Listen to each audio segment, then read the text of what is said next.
Hello, my name is Landon Bridges. I'm a senior athletic training major here at Manchester University, and today I will be discussing the wrestling weight certification for my provincial educational video. First, what is a weight certification? A weight certification is used to determine a wrestler's minimum weight and how quickly they can lose that weight. To enable to do this, it consists of three parts. Checking the current body weight of the participant, a specific urine-specific gravity testing, and testing their body fat percentage.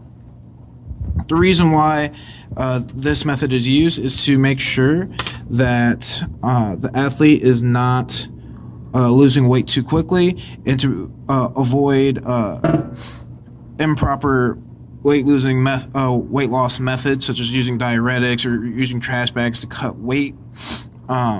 And something that would be harmful to the athlete.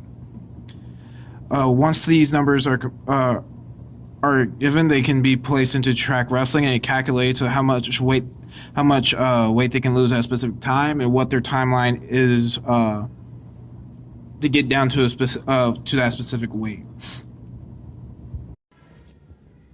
For the first portion of the weight certification, it's just checking the current body weight of the wrestler. So as you can see, looking at the scale, it's just a standard scale used to determine. You can be weighed in either pounds or kilos. If you look at this sticker right here, it tells you that it was approved as a certified to use for weigh-ins and for competitions. So simply you step on the scale.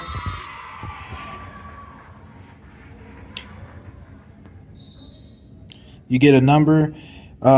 Luckily for the recording, you see the light's too bright. You can't see how big I am, but that is simply how you do it. You step right off, and it determines what your body weight is. Some schools are actually able to just use a scale that can determine their body fat at the same time, and prints out a nice receipt for them, and tells them how much body fat percentage they have, and how much weight they can possibly get down to just right off the bat. But some schools can't afford that, so some people just go ahead and enter the numbers into track wrestling, and it gives them a nice little track of how much weight they can lose when and what weight class they have to be to stay on track to get down to a certain weight class. The second part of the weight certification is the urine gravity test, which can be used with your manual refractors or your digital refractors. In the literature is actually said that the digital can be just as valid and reliable, but some people still stick with the normal dipstick. So with the hydration, the athletic trainer has to be in the room where they do it, so make sure there's no false tests. They simply pee in a cup. You take a small sample and you pour it into the digital refractor, and it's going to give you a reading. So the number has to be below 1.02, and if it's not, the wrestler has to wait another day for them to take the test. They cannot participate in any practice or anything like that until they actually pass the hydration test. The third part of the test is the skin fold calibers and determining the BMI.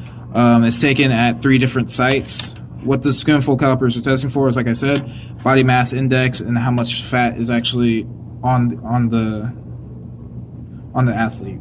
So when testing that you use the tricep, which is a vertical fold on the back of the arm, subscap, and abdominal, which is about 2 inches away from the umbilicus, and that is a horizontal fold. Each site is taken about 3 times, and you average out the 3 to determine that person's BMI. So these are the sources that I use to discuss for my provincial educational video regarding wrestling weighing certification. The first source is talking about the difference between manual and digital refractometers, and how there's actually that they're both equally valid and reliable to use for testing a specific gravity of urine. The second one is just discussing, it's a position statement discussing safe weight loss and what happens when athletes are too dehydrated or they're not eating enough, and just how it affects their overall performance. And it just relates to athletic trainers, to where we have to make sure we're keeping our athletes safe and making sure that we adhere to these practices to keep the athletes safe, and that we're not doing any malpractice.